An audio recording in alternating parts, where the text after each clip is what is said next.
Ахмет Байтұрсынұлы айтқандай, ұлттың үміті жастарда, сондықтан жастардың қалай оқып, қалай тәрбиеленуін басты назарға қойған. Сондықтан да осы жерге бүгінгі семинарға кіргеннен қарсы алуынан 2 күндік семинар осы бүгінгі тамаша әсер алдық. Өте жоғары деңгейде барлығы жоспарланған.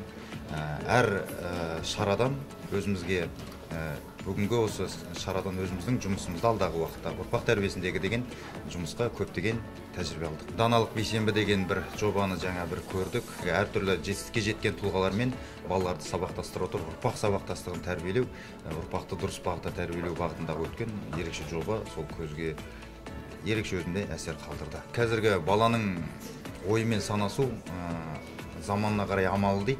Сондықтан да қазіргі осы жердегі алған тәжірибе көбіне сол бағытта бөлінген екен. Сондықтан өзіміз де қазір осы жерде ой түйіп, бір тамаша сөз ғой, әрбір бала бір жұлдыз тек жарқырауына жәрдем берді.